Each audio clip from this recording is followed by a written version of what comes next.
Hey guys, what's going on? It's Alex over at Laser Everything, and I've got a 3D scanner here today, specifically the Moose from 3DMakerPro, and I think there's a couple interesting ways that we can integrate this into our laser engraving workflow. I'm really excited to share them with you. We're gonna unbox it, test it out, and I'm even gonna do a demo for you right here, so don't go anywhere because we're getting started right now. Remember guys, even though 3DMakerPro sent this over to us for free, and thank you guys, we really appreciate it, all of the thoughts and opinions that you hear in this video are completely my own. But I do want to do a quick demo just to show you guys the power of how this can be integrated into your laser engraving setup. To do that, I'm going to do a quick scan of this Nintendo 64 controller. I picked this because it seems like something that would make a nice coin. It's not so 3D that you have to engrave a bunch of weird areas to like show actual third dimension to it, but it has some depth and should show up nicely in something like a coin and be easily recognizable. So that's why we're going with this item today. I've got the Moose scanner right here, which I'm going to walk you through setting up. And we do have our laptop. We're running a Windows 11 virtual machine. And inside here, we have a few things we're going to need. The power adapter, and then we have our cabling here. The cabling is really simple. On one end, we have the plug that is going to plug into the device. This is just a regular USB 3.0 extender. We have the regular USB to plug into the laptop so that it can work in real time collecting the data, and the USB-C that is going to plug into the charger. I'm going to just get everything plugged in really quick, and then we will move forward with the demo. You can tell we have everything wired up right because we get a little light on here that shows that we're getting power. So now we're going to start scanning, and to get our scan, we're going to use this rotary table. Since it's just a regular 5-volt USB, we can actually power it right off our laptop, which is going to be a lot more convenient than trying to reach from an outlet. And I'm just going to toss it onto the plate here until we're ready to get started. Now we're going to take a look in the software, and we'll go ahead and open it up. Again, we're using a Windows 11 virtual machine on a Linux ThinkPad, so we've got a good bit of power here. It doesn't require the most impressive computer in the world, but you do want something with at least a little bit of oomph behind it because you are rendering 3D models. And I'm going to go ahead and launch this in guest mode here, which is a nice thing that they've included, so I don't need to worry about signing in or anything like that. Here you can see an old model that I scanned. This one is of a film camera that I had on one of my shelves out in the shop, and it actually came out pretty good.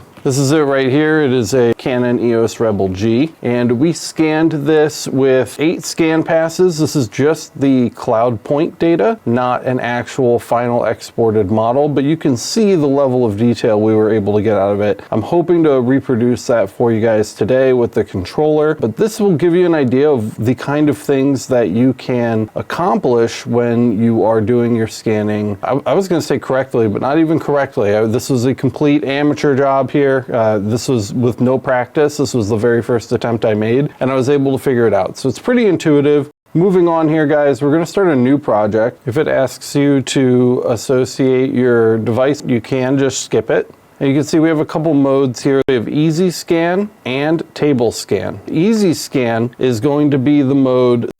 Hey guys, it's Rhiannon. While editing, I noticed that Alex wasn't totally clear on the difference between Easy Scan and Table Scan mode, so I just wanted to jump in and clarify. Easy Scan is the handheld mode where you hold the moose vertically and move it around the object. Table Scan is when you set the moose up horizontally on the included tripod, facing the turntable, and let it do its thing. In the video, you'll see Alex using table mode like it's easy mode at first. He does eventually figure it out, and we cut out some of the clips, but you'll probably still notice a few scans done incorrectly in table mode during the recording. Anyways, let's get right back into it. We'll get into edit mode a little bit later when we're done collecting our data, but for now, let's just get an initial scan done. And you'll see at the bottom here, it asks for the initial. And what that's going to do is the 3D scanner is going to look for all of the different markings on this table. It separates completely from the rotating base here. It's looking for these registration marks so it can tell where the table is in an attempt to not include that in the scan. For now, we're going to do the initial scan and just kind of let it register the table and its position, and then we'll switch over to actually scanning the object that we're trying to scan. So note, our controller is off the rotary table right now, and we have the flashing lights on the moose, so it's ready to go. And once we're ready to start scanning the table, we're going to click initial, and we're just going to go ahead and point it at the table. And you guys can see the table is showing up pink there, so it is correctly recognizing the table. And I'm just really slowly moving the camera around to give it an idea of the depth of the table and where it is. And you can see if I move too far away, it's going to say too far on the left side of the screen. And if I get too close to the table, it's going to tell me too close or out of sight. So you really want to practice using the monitor to get your distance from the table just right. That is something that I had to practice a little bit for sure, but I eventually got the hang of it, and I'm pretty good now at keeping this a solid distance away from whatever the scanner is trying to scan. Once we've got the initial and we're happy with what we're looking at, we can pause this here and we're ready to start doing our scan. So this is the point, guys, where we're going to take our object and we're going to set it onto that rotary table. I'm trying not to move here. We already know we're at a decent distance. The scanner has a general idea of where things are. So from this position, I'm going to hit scan, and you can see it starts capturing point data immediately, and it does it really, really well. We're getting a lot of detail here already from the controller. You can see those cloud points starting to build. It's nice you get that live view of the camera as well, so you can kind of see in real life what you're supposed to be looking at. You're not entirely dependent on the cloud data itself. And once it's happy, it's going to rebuild based on that cloud point data. So here's what it spit out, guys, and clearly this has a couple issues, right? The way that we deal with this is by taking multiple scans of this object at multiple angles and then layering them on top of each other. And that sounds a little difficult, but it's not as bad as it sounds. All we have to do to get started is click append here. And when we click that, it will prompt us to start scanning again.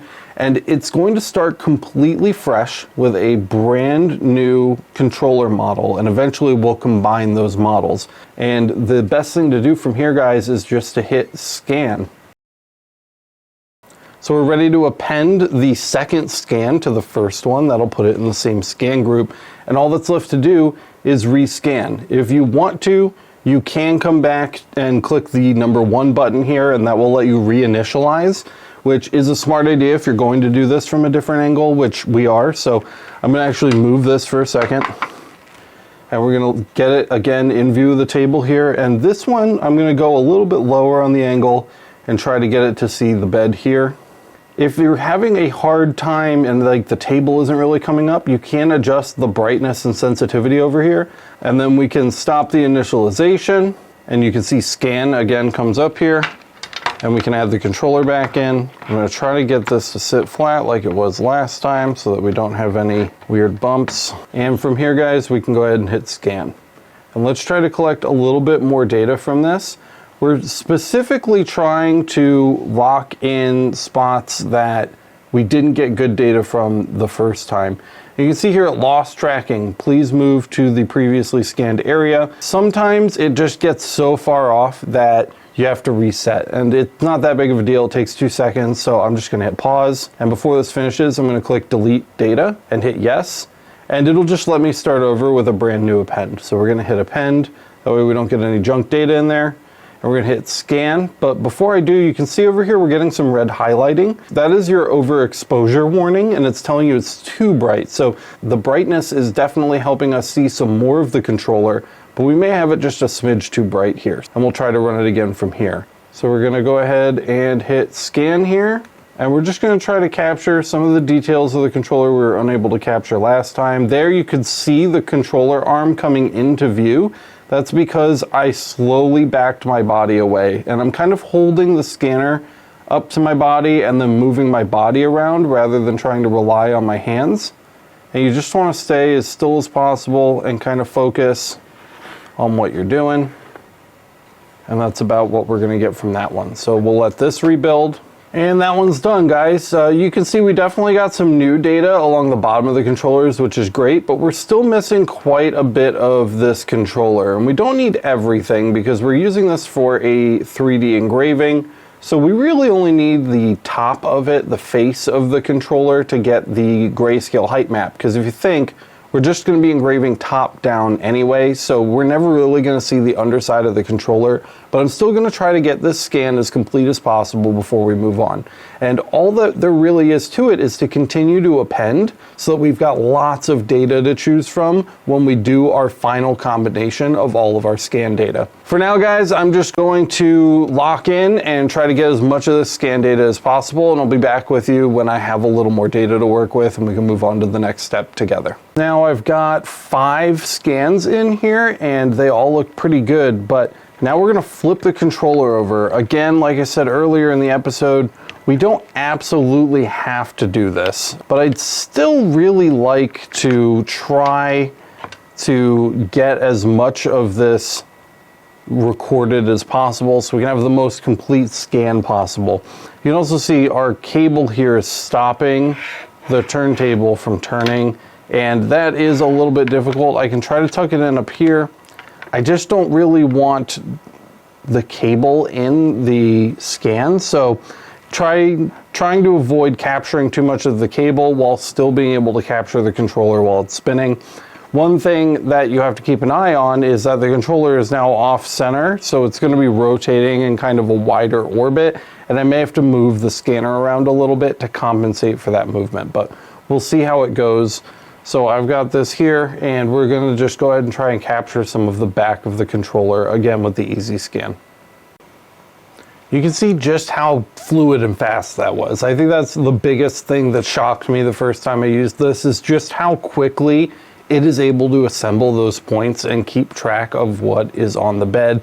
As we've moved through this episode, you can kind of see that it's like riding a bike. Like once you get back into it and you kind of get the movements down again, the muscle memory kicks in, and it works really, really well when it's working well. And that's one of the things that got me super excited about this when it came in.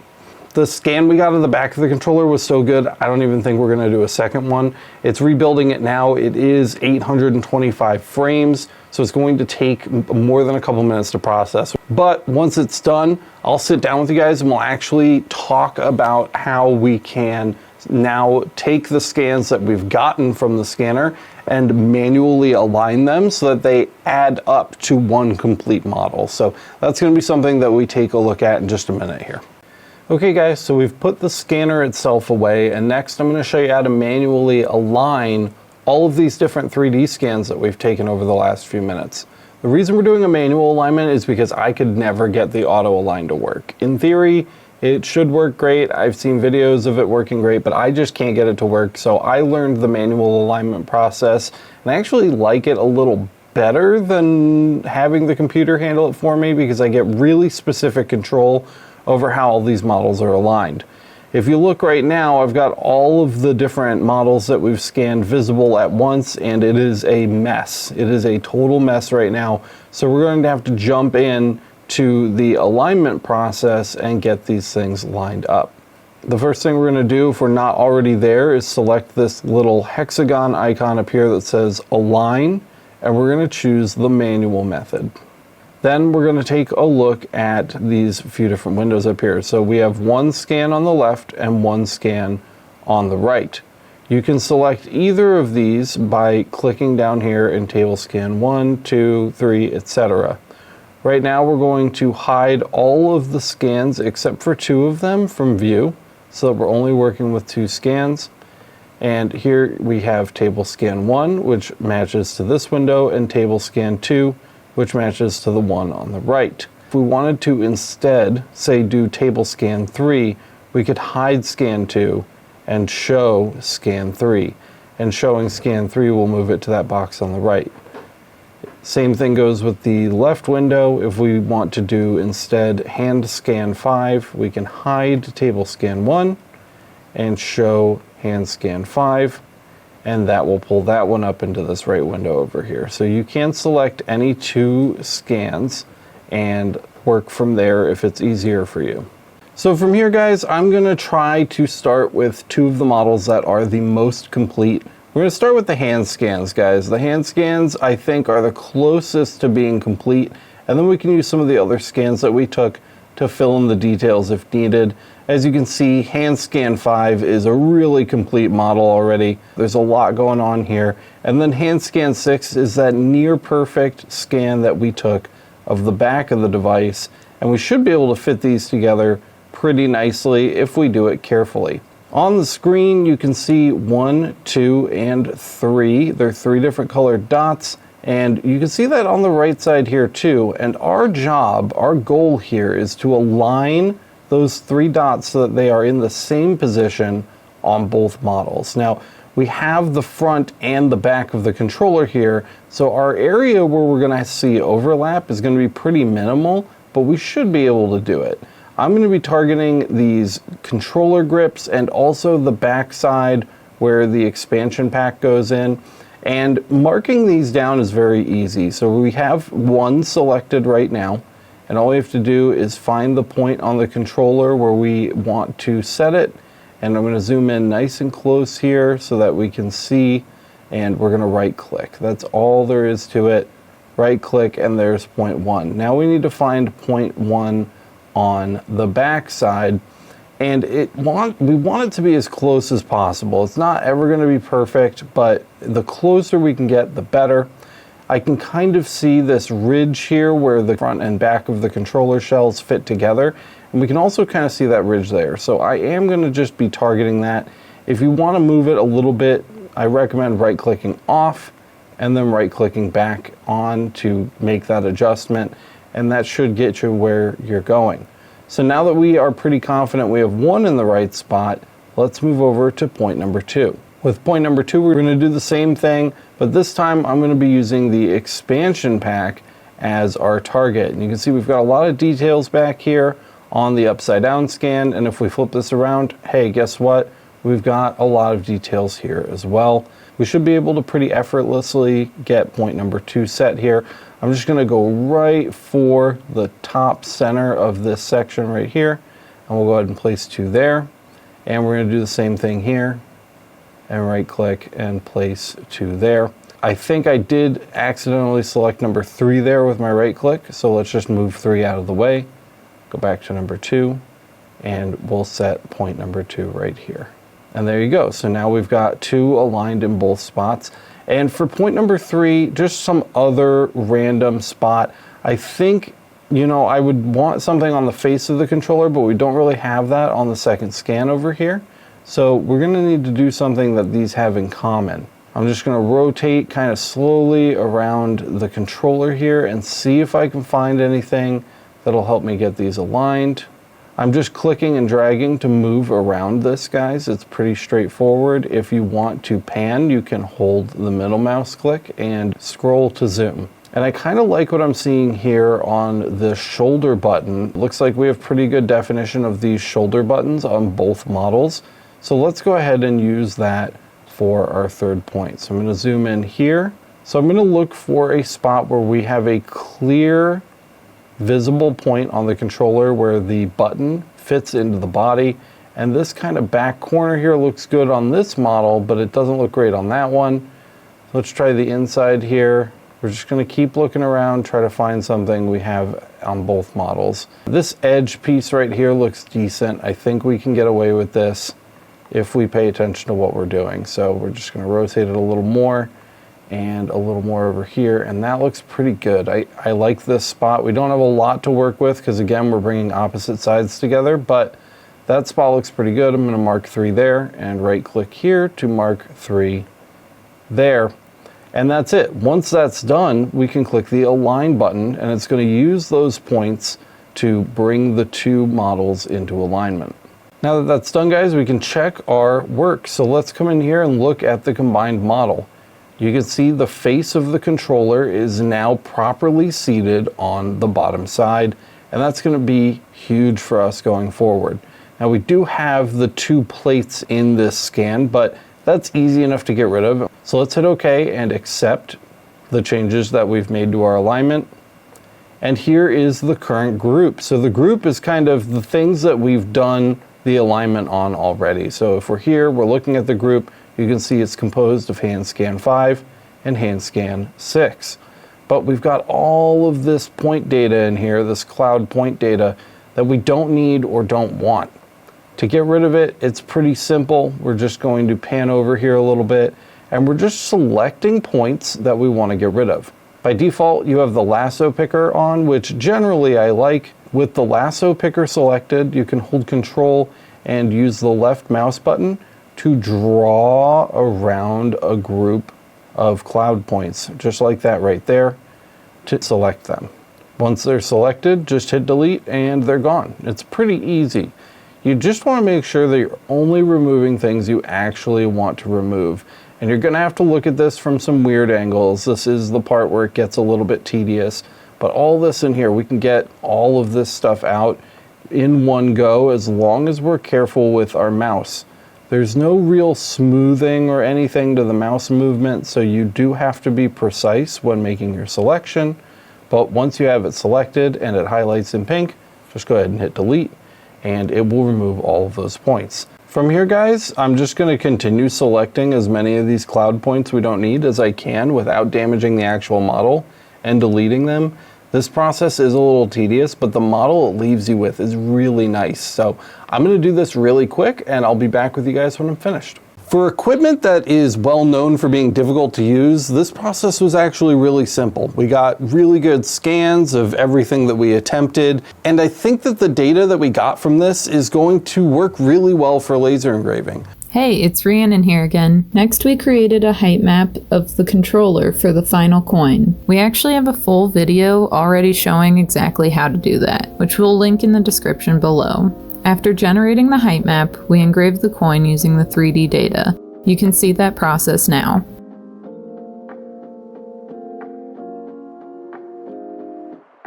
The final results turned out great. Now let's jump back to Alex to wrap things up. Well, I hope you guys enjoyed the overview of the Moose by 3DMakerPro. I think it's really cool, and this is definitely not the last time that you're gonna see it. We're gonna have this thing out way more in the future, doing our own custom 3D engraving work with models that we've scanned ourselves. I think that's a really powerful ability to have, and so I'm super excited to share it with you guys today, especially at its current price point. If you got value out of this one, don't forget to smash the like button. Let everybody else know the content is good, and don't forget to subscribe and hit the notification bell so you get notified the next time we upload an episode. If you really like this one, head over to the Laser Master Academy. It's the #1 way to support the channel. We've got a bunch of great goodies over there for signing up, not to mention one of the largest laser communities in the world, filled to the brim with people who are willing to help you along on your laser journey, and you might just be able to help some of them too. I think that's all I've got, guys. Thank you so much for watching this episode one last time, and we will see you in the next one.